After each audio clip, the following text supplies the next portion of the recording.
और हमें विश्वसनीय सूत्रों से ज्ञात हुआ है कि हमारे पास कुछ ऐसे सफेद पोश नेताओं के नाम भी है। अगर सरकार और एसटीएफ जल्द ही उनका खुलासा नहीं करती है तो उत्तराखंड बेरोजगार संघ प्रेस वार्ता करके उनका खुलासा करेगी।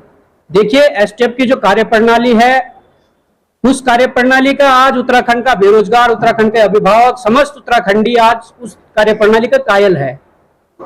परंतु जो सफेद पोशों की बात आ रही है, क्या एसटीएफ उन तक अपने हाथ पसार पाएगी? मुझे नहीं लगता, क्योंकि ऐसे भी माफिया हैं जिनके बड़े बड़े नेताओं के साथ फोटो वायरल हुए थे, बड़े बड़े अधिकारियों के साथ फोटो वायरल हुए थे।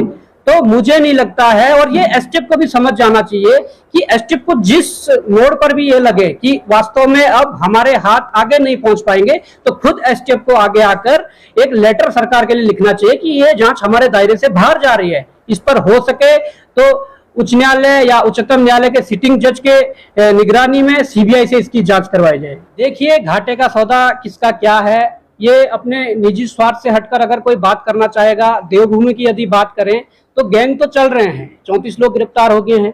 ये गैंग नहीं है, यूपी के लोग यहाँ पर सम्मिलित हैं, इनामी बदमाश घोषित हो गए हैं। क्या ये गैंग नहीं है? जो आपके लोकतांत्रिक व्यवस्था में खड़ा होकर जो सर सिस्टम के खिलाफ लड़ रहे हैं, उसे आप गैंग कहेंगे? गैंग तो हमारी सरकारें हैं, जिन सरकारों की हेर देख में, जिन सरकारों की निगरानी में ये काम 22 वर्षों से चल रहा था। गैंग तो वो है। और हम इसलिए भी कहना चाहते हैं कि ये जो परीक्षा है, ये व्यापक स्तर पर इसका पेपर सर्कुलेट हुआ है और व्यापक स्तर पर धांधली इसमें आई है। तो अगर कल के दिन ये न्यायालय में भी जाती है बात, तो न्यायालय में इसने रद्द होना है, निरस्त होना है। इससे बढ़िया हम क्यों न्यायालय के रास्ते जाएं? वहां पर न्यायालय में यदि भर्ती जाती है, न्यायालय में इतने केस पेंडिंग पड़े हुए हैं, कम से कम 1.5-2 साल हमारा वहां बर्बाद हो जाएगा। इससे बढ़िया ये नहीं है कि सरकार खुद स्टैंड ले और 2 महीने के अंदर इस परीक्षा को पुनर्परीक्षा करवाएं। हिमाचल ने ये उदाहरण दिया है। अभी पुलिस भर्ती जो वहां हुई थी उसमें खामियां पाई गई, 15 दिन रद्द करके 15 दिन में उन्होंने दोबारा परीक्षा करवाई है। तो ये छात्रों के साथ न्याय है। वो न्याय नहीं होगा कि आप 2 साल इंतजार करवाओ। आज गली गली, गांव गांव, शहर शहर लोग सड़कों पर उतर चुके हैं। ये जन आंदोलन बन चुका है और हमारे जो पत्रकार बंधु हैं, उन लोगों ने इस चीज को प्रमुखता से जब उठाया तो आज ये तस्वीरें सबके सामने आ चुकी है। मुख्यतः हमारी जो 7 अप्रैल की रैली होनी है, उसमें 7 सितंबर की जो रैली होनी है, उसमें मैं कह लूं कि जो मुख्य मांगे हैं, सबसे फर्स्ट मांग जो उसमें है, वीडियो स्नातक स्तरीय परीक्षा, जिस परीक्षा के माध्यम से ये सारा भ्रष्टाचार उजागर हुआ है, उस परीक्षा में बड़े स्तर पर खरीद फरोख्त हुई है, बड़े व्यापक स्तर पर पेपर सर्कुलेट हुआ है। तो इस परीक्षा को तुरंत रद्द कर इसे दोबारा कराकर यहाँ के छात्रों के साथ न्याय करें, क्योंकि इससे सरकार के प्रति विश्वसनीयता बढ़ेगी, इससे आयोगों के प्रति विश्वसनीयता बढ़ेगी। हम इसलिए भी आरोप लगा रहे हैं कि अगर ये कहते हैं कि हम इसको रद्द नहीं करके कुछ बीच का रास्ता निकालते हैं, बीच के रास्ते 22 सालों से निकालते आ रहे हैं, और बीच के रास्ते में कभी विधायक के आदमी को क्लीन चिट मिल जाती है, कभी मंत्रियों के आदमी को क्लीन चिट मिल जाती है, कभी मुख्यमंत्री के जो लोग हैं उनको क्लीन चिट मिल जाती है। तो हम कभी नहीं चाहेंगे कि ये जो गंदगी साफ करने का जो हमारे प्रदेश का जो युवा है ये काम करेगा, उसमें ऐसी अड़चने आए। दूसरी जो हमारी मांग है, उसमें यूकेएसएससी, यूकेपीएससी, विधानसभा सचिवालय, सहकारिता विभाग में बड़ा घोटाला हुआ है। उच्च शिक्षा में भी आप देख सकते हैं, और स्वास्थ्य विभाग वो एसटीएफ के पास जांच वाली जो भर्तियों में भ्रष्टाचार की जो भर्तियां उनके पास एसटीएफ के पास गई है, इनकी जांच उच्च न्यायालय, सर्वोच्च न्यायालय के सिटिंग जज की निगरानी में सीबीआई से करवाई जाए। ये प्रदेश के युवाओं की मांग है। तीसरी जो हमारी मांग है, प्रदेश की सरकारी नौकरियों में उत्तराखंड की महिलाओं को दिए जाने वाले 30% क्षेत्रीय आरक्षण के दृष्टिगत सरकार सर्वोच्च न्यायालय जाने की बजाय अध्यादेश लाकर इसका समाधान करे, हमारी माताओं बहनों के साथ न्याय करे। अगर सरकार के पास अध्यादेश लाने का यदि रास्ता खुला है और घर में ही ये काम हो जा रहा है, तो बाहर जाकर क्या करना है? सुप्रीम कोर्ट जाकर आप इस मामले को लटकाना चाहते हो, और इस प्रदेश का हित उसमें बिल्कुल भी नहीं है। तो सरकार से यह रिक्वेस्ट है कि आप 30% जो आरक्षण उस पर अध्यादेश लाकर आगामी विधानसभा सत्र में उसको एक्ट बना दें और हमारे माताओं बहनों को न्याय दें। चौथी जो मांग है, आयोग द्वारा यूकेएसएससी व यूकेपीएससी की परीक्षाओं का वार्षिक कैलेंडर जारी किया जाए और परीक्षाओं को एक ही पाली में आयोजित कर जो नॉर्मलाइजेशन की प्रक्रिया है उसे हटाया जाए। यहाँ पर लीगली तरीके से जो धांधली होती है, पेपर बिकना अलग बात है, पेपर आउट करना अलग बात है, या ब्लूटूथ के जरिए नकल कराना अलग बात है, और जो लीगल तरीके से नॉर्मलाइजेशन के माध्यम से जो ये धांधली कराई जाती है, इसमें आप कानूनी दांवपेच में भी पीछे रह जाते हैं। हम चाहते हैं ऐसी प्रक्रिया को त्वरित करके इसे समाप्त किया जाए, यहाँ के युवाओं के साथ न्याय हो। और पांचवा जो हमारा प्रश्न है, जो हमारी मांग है कि परीक्षाओं में प्रश्न पत्रों की जो छपाई का कार्य है वो आयोग के भीतर ही उच्च स्तरीय सुरक्षा में किसी विशेष समिति जैसे विजिलेंस की निगरानी में हो, एवं भविष्य में पेपर लीक होने पर आयोग की जवाबदेही तय हो। अब पेपर तुम लखनऊ से ला रहे हैं, छपा के राजस्थान से ला रहे हैं, तो स्वाभाविक है, और उसमें भी आप जो डेली बेस वाले होते हैं, जो कर्मचारी आउटसोर्स के कर्मचारी है, उनको आप जिम्मेदारी सौंपेंगे, तो ये होना तय है कि ये भ्रष्टाचार होगा।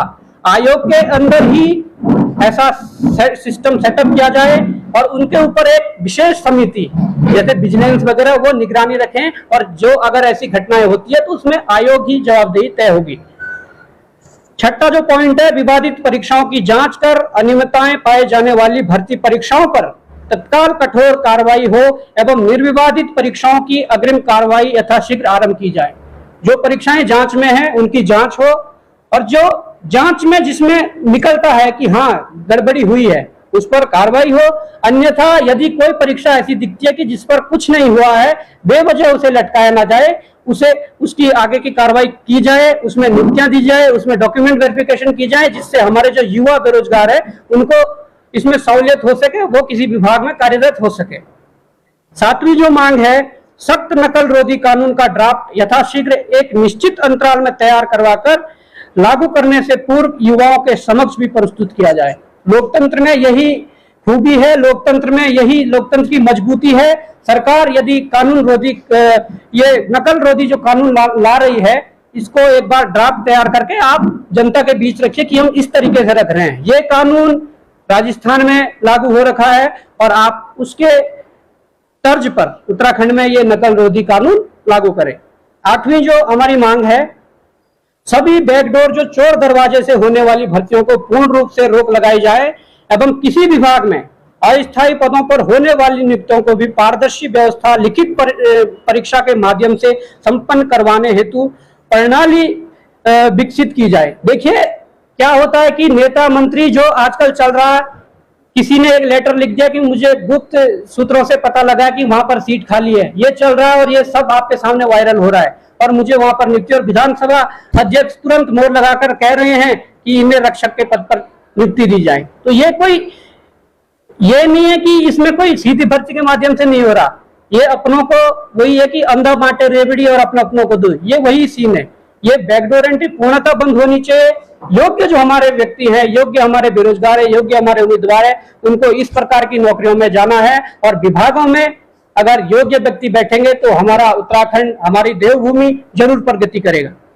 अंतिम और नौवां जो हमारा पॉइंट है, उत्तराखंड राज्य के नागरिकों के हितों को ध्यान में रखते हुए उच्च शिक्षा सहायक प्राध्यापक भर्ती में एपीआई स्कोर को तत्काल हटाया जाए व यूसेट को विगत 6 वर्षों से अतिथि तक आयोजित नहीं हुई है, इसका वर्षवार आयोजन किया जाए। क्या कर रखा है कि हमारे जो उच्च शिक्षा जो है उसमें असिस्टेंट प्रोफेसर की भर्ती होती है, वहां पर बाहर के लोग, राज्य से बाहर के लोग और राज्य के हमारे लोग जो है, जो पीएचडी धारक या नेट क्वालिफाई होते हैं, वो उसमें एलिजिबल होते हैं। उसमें क्या करा इन्होंने, इन पूरा रिटर्न का सुपड़ा ही साफ कर दिया, रिटर्न के माध्यम से नौकरी नहीं दी जाएगी, जो एकेडमिक जो क्वालिफिकेशन होगी उस आधार पर मेरिट बनाकर और इंटरव्यू के आधार पर ये नौकरी देने की बात कर रहे हैं। और ये इतना बड़ा पद है असिस्टेंट प्रोफेसर का कि इसमें लाखों रुपए सैलरी है, और इस पद की लालच के लिए क्या गारंटी है कि हमारे जो आज पैसों में जो नौकरियां खरीद रहे हैं वो लोग इस पे दांव नहीं खेलेंगे। तो हमारा सरकार से निवेदन है कि उत्तराखंड के हित के लिए, उत्तराखंड के बेरोजगारों के हित के लिए इस प्रकार की प्रक्रिया को हटाया जाए। एपीआई प्रक्रिया को इसको हटाकर आप यहाँ पर लिखित रूप से इसे संपन्न करवाएं, और जो आपका इंटरव्यू का जो पार्ट रहता है वो 85 और 15 के रेशो में इसको संपन्न करवाया जाए। जी धन्यवाद। देश और दुनिया से संबंधित जानकारी जानने के लिए हमारे चैनल को सब्सक्राइब